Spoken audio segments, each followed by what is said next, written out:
नमः पार्वती पते हर हर महादेव। आता या पुढच्या दोन ज्योतिर्लिंगांची कथा सांगण्यापूर्वी या ज्योतिर्लिंगाच्या स्थानाविषयीचे खूप मतभेद आपल्याकडे आहेत। दोन्हीचे आहे, पुढची दोन जी सांगणार आहे त्या दोन्हीच्या स्थानाविषयीचे खूप मतभेद आपल्याकडे आहेत। आणि या प्रत्येक ज्योतिर्लिंगाच्या दोन्ही स्थानावरती दोन दोन वेगळे दावे केले जातात। त्यातलं आजचं पहिलं आहे ते वैद्यनाथ ज्योतिर्लिंग। आणि हे वैद्यनाथ ज्योतिर्लिंग झारखंड मधल्या देवघर मध्ये आहे आणि तेच खरं ज्योतिर्लिंग आहे असा दावा केला जातो। बाबा वैद्यनाथ झारखंड देवघर असं एक ठिकाण सांगितलं जातं। महाराष्ट्रातल्या लोकांच्याकडून मात्र हे झारखंड देवघरचं स्थान नाही आहे, तर परळीतला वैद्यनाथाचं मंदिर हेच 12 ज्योतिर्लिंगापैकी एक आहे असं मानलं जातं। आता या सगळ्यामध्ये वाद होत राहतील, चर्चा होत राहील। आमची भक्ती, आमची श्रद्धा परळी वैद्यनाथच 12 ज्योतिर्लिंगापैकी एक आहे असं मानणाऱ्यापैकी आहे। आता परळीकरांची पण ही जबाबदारी आहे बरं का, म्हणजे आपलं परळी कोणत्या कारणाने ओळखलं पाहिजे हे ठरवण्याची। काय झालंय, परळीचा अडचण अशी आहे की परळी गाजली आहे ती तिथल्या गुंडगिरीमुळं। बाबा वैद्यनाथाची नगरी, ज्योतिर्लिंग नगरी म्हणून तिची ख्याती होण्याच्या ऐवजी गुंडगिरीची नगरी, गुंडांची नगरी, त्रास होतो सामान्य माणसाला राहताना, असं एक वातावरण परळीच्या बाबतीत तयार झालंय।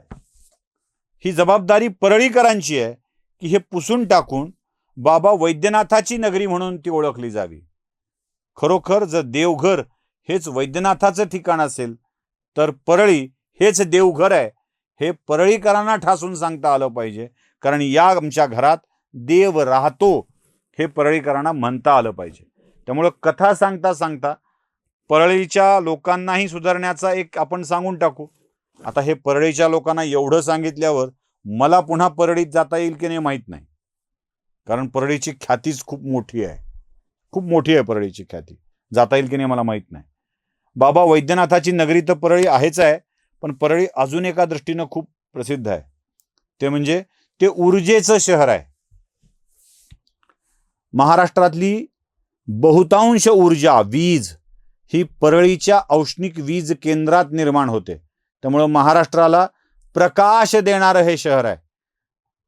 आपल्या औष्णिक वीज केंद्रानं गाजलेलं परळी। प्रॉब्लेम काय झाला माहित आहे, म्हणजे वैद्यनाथाची कथा खरंच सांगायची आहे मला, पण घोटाळा कुठे होतो ते सांगतोय। वैद्यनाथाची नगरी असल्यामुळे ती भस्मात अडकली। परळीची वीज जगाच्या समोर जाण्याच्या ऐवजी परळीतली राख त्या वीज केंद्रातून निर्माण होणारी हे वादाचं कारण बनली। कदाचित बाबा वैद्यनाथ असल्यामुळं भस्म, आणि भस्म म्हणजे राख, आणि ती परळीकरांना जास्त प्रिय असावी, त्यामुळे ते बरेच वादंग त्या राखेबाबत करतात। या दोन गोष्टी परळीकरांनी जर सुधारल्या, राख आणि राखेबाबतचे वाद आणि तिथे होणाऱ्या गुंडगिरीला सामान्य माणसांनीच रोखायचं ठरवलं तर काय होऊ शकतं। त्याला युक्ती असते, ती युक्ती वापरली की आपली कामं होत असतात, आणि अशीच युक्ती वैद्यनाथाच्या स्थापनेचं कारण आहे। अशीच युक्ती। कसं झालं स्थापन? रावण, दशानन रावण, म्हणजे रामायण काळापासूनचं हे ज्योतिर्लिंग असावं किंवा त्याच्या आधीच थोडंसं। रावण आहे म्हणजे रावण रामायण काळातलाच होता, त्याच्या आधीही तो अस्तित्वात होता असं म्हणतात। हा रावण प्रचंड मोठा शिवभक्त, राक्षस कुळातला असूनही। आता राक्षस कुळ म्हणजे काय, तर रावणाची आई राक्षसी होती, राक्षसी वृत्तीची होती, पण रावणाचा पिता मात्र ब्राह्मण होता। हे असू द्या, नीट डोक्यात घट्ट असू द्या। रावणाचा पिता मात्र पुलत्स्य कुलोत्पन्न महर्षी विश्रवाचा पुत्र रावण होता। आपल्याकडं बहुतेक वेळेला पित्याची जात लावली जाते, मातेची नाही। त्यामुळं रावण हा दशग्रंथी ब्राह्मण होता, दशानन दशग्रंथी ब्राह्मण होता, आणि तो मोठा शिवभक्त होता। या शिवभक्त रावणाला शिवाचा सहवास आणि कृपा नित्य हवी असायची। त्यानं एकदा काय ठरवलं की आपण म्हणले कैलासावर जाऊ आणि शिवाला घेऊन येऊ। रावण कैलासावरती जाताना त्याला असं वाटलं की आपण या पर्वताला उचलायचं आणि जाऊन लंकेत नेऊन ठेवून द्यायचं. संपलं काम. आहे काय नाही काय, महादेव कैलासावर, कैलास लंकेत. ताकद असली की काही करू शकतो माणूस, प्रचंड बलशाली. त्याने कैलासाच्या खाली हात घातला आणि उचलायचा प्रयत्न केला, उचलला ना. आणि उचलल्यावर महादेवाला वाटलं की आता हा नेतोय. महादेवाने बसल्या जागेवर आपला पाय दाबला आणि पाय दाबल्याबरोबर कैलास पुन्हा खाली. याचा हात अडकला. प्रचंड वेदना, महादेवाचा आघात. तो ओरडू लागला. नारद आले, म्हणाले रावणा असं नाही सुटता यायचं, शिवाची प्रार्थना करावी लागेल. हे सुरू झालं, शिवा वाचवा देवा. ते म्हणले असे नाही, छंदबद्ध विनंती केली पाहिजे. आणि मग रावणाने छंदबद्ध रचना केली. ती रचना म्हणजे शिवतांडव स्तोत्र. त्या शिवतांडव स्तोत्राने महादेव प्रसन्न झाले, त्याचा हात मोकळा केला. त्याने पुन्हा महादेवाची तपश्चर्या करायला सुरुवात केली. म्हणले हात मोकळा केलाय, ठीक आहे, आता न्यायचं तर आहेच आहे, मुख्य काम राहिलं ना आपलं, नेता आलं नाही, मग काय करायचं? तपश्चर्या करायची.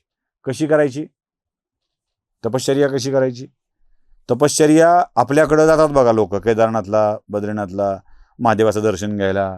मग काय करतात?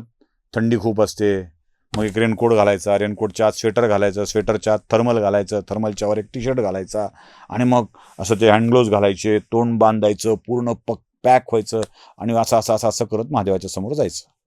थंडीत गरमी घेत जायचं. रावण तसा नव्हता करत. रावणाने पाऊस पडायला सुरुवात झाली की मोकळ्या रानात भिजत पावसात तपश्चर्या सुरू केली. जेव्हा ऊन पडत असे तेव्हा आपल्या भोवती 5 अग्निकुंड प्रज्वलित करायचे, आणि त्या अग्निकुंडाच्या आगीत, त्या प्रचंड तापात तपश्चर्या करायची. दिवस थंडीचे येतील, रक्त गोठणारी थंडी असेल, तेव्हा त्या तलावात जाऊन महादेवाची तपश्चर्या करायची, स्मरण करायचं. अशा अघोरी प्रकारातल्या कडक तपश्चर्येने महादेव खरंच प्रसन्न झाले. म्हणाले तुला सोडलं होतं ना, अजून काय पाहिजे? त्यांना देवा बाकी काय नाही, तुम्ही माझ्यासोबत कैलासाला, लंकेत चला, इथं नाही राहायचं. ते म्हणले अरे भक्त नेईल तिथे जाणारा मी आहे, चल येतो. आणि महादेवानी आपल्या आत्मलिंगाला दिलं रावणाकडं, सांगितलं जा घेऊन ये. हे खुश, हातात घेतलं आत्मलिंग, निघाला. अरे म्हणजे थांब, एक गडबड झाली आहे. ते म्हणलं काय? एक अट आहे की असंच्या असं हातात धरायचं आणि लंकेत नेऊन स्थापित करायचं, मध्ये कुठे ठेवायचं नाही. मध्ये कुठे ठेवला की ते स्थापित झालं. मध्ये कुठे ठेवशील तर ते स्थापित होईल. ते म्हणलं असं सोपं आहे, देतो म्हणला. तुम्ही काय रावणाची तर परीक्षा बघता. हे निघाला. याला रस्त्यात लागली तहान, पाणी प्यायचं आहे. आता सगळे देव चिंतेत. इकडं याला तहान लागली, हा पाणी पाणी शोधतोय, पण इकडे देवाला वेगळंच घसा कोरडा पडला होता. देव म्हणू लागले काय करायचं काय करायचं, याने नेलं तर सशक्त होईल, सोबत महादेव, आणि महादेवाचा जिथे वास आहे तिथे तर काय कुणाला विजय मिळणं अवघड आहे, काय करायचं? ते म्हणले महादेवाचं लिंग नेऊ न देणारा एकमेव माणूस म्हणजे गणपती. ते म्हणले देवा गजानना बघा काहीतरी. ठीक आहे, ते गणपतीने सांगितलं ठीक आहे ना, शेवटी ते माझे पिता आहेत, मला बघितलं पाहिजे. म्हणजे पुन्हा गणपतीने त्यावेळेला असं म्हटलं नाही की माझा बाप चोरला घेऊन गेला, असं नाही म्हटलं कधी रावणाला. त्यांनी आपलं मग तू नेतोयस ना, तू नेतोस कसा मी बघतो असं सांगितलं. आणि ते नेऊ दिला नाही बरं का. रावणाला आपल्या बापाचं आत्मलिंग गणपतीनं नेऊ दिलं नाही. ओरडत बसला नाही चोरला चोरला चोरला म्हणत, माझं घर चोरलं, हे चोरलं, ते चोरलं, कैलास चोरायला निघाला होता, असं काय म्हणत बसला नाही. गणपतीनी घेतलं गुराख्याचं रूप आणि हे आले रस्त्यात. याला तहान लागलेली. आपल्या भांड्यामधलं पाणी ते म्हणले तू पी, मी तुला पाजवतो.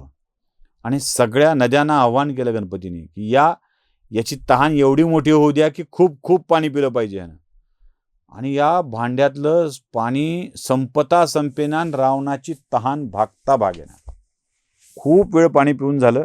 ते म्हणलं आज इतकी कशी तहान लागली. मग त्याला हे कळत नव्हतं की याच्या भांड्यात एवढं पाणी कुठून आलं. ते पित राहिलं, खूप पाणी झालं.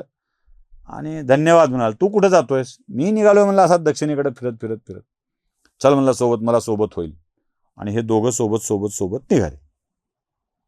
आता एवढं पाणी पिलेलं, पोट झालं गप्प, आली जोराची. वापरत नव्हते. कुठे करू आता काय, असा प्रश्न नव्हता.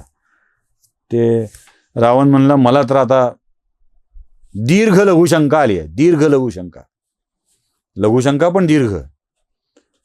ते काय करावं, हे तर खाली ठेवता येणार नाही, हे धरून लघवी करता येणार नाही. गणपतीला म्हणाला, त्या गुराख्याला म्हणाला की बाबा थोड्या वेळ माझं काम करशील. ते म्हणलं हो, पण हे फार जड दिसतंय. म्हणलं तो जड आहे, पण थोड्या वेळ धर, मी फक्त आलोच, पटकन आडबाजूला जाऊन येतो.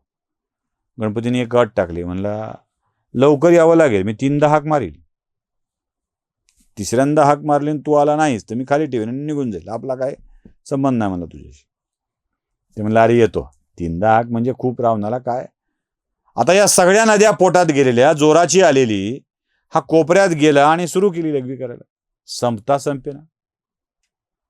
काही क्षणानंतर गणपतींनी मारली हाक. म्हणाले महाराज पहिली हाक मारतोय, हे खूप जड व्हायलंय. अरे आलोच म्हणाला. थांबला थोड्या वेळ. दुसरी हाक मारली, हे काही संपना, याला कळच ना एवढी का व्हायली ते. महाराज दुसरी हाक मारतोय बघा, तरी याचं चालूच. काही नाही. हे कसं रात्रीच्या अंधारात, ज्यांना आता आपल्याकडे कसं घरामध्ये अटॅच टॉयलेट बाथरूम आले, त्यामुळे त्यांना लवकर कळणार नाही यातलं काय गणित असतं ते. जे पूर्वी घराच्या बाहेर जायचे ना रात्री उठून, त्यांना कळेल.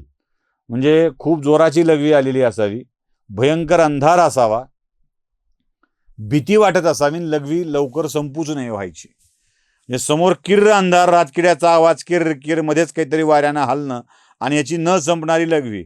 ते इतकं भयप्रद असायचं ना, ते अनुभवलंय म्हणून सांगतो हा, म्हणजे उगा दुसऱ्याचे अनुभव नाही सांगत मी, माझा अनुभव सांगतो. इतकं भयप्रद असतं ना ते. रावणास तसं झालं. आता हा तिसऱ्या हाक मारेल ना आपली नाही संपली तर काय करणार. आणि तेवढ्यात गणपतीने तिसरी हाक मारली.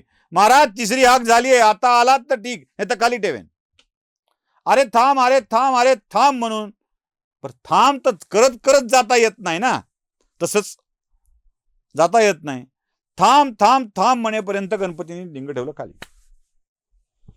आणि ते आत्मलिंग तिथेच स्थापित झालं. ती जागा वैद्यनाथाची.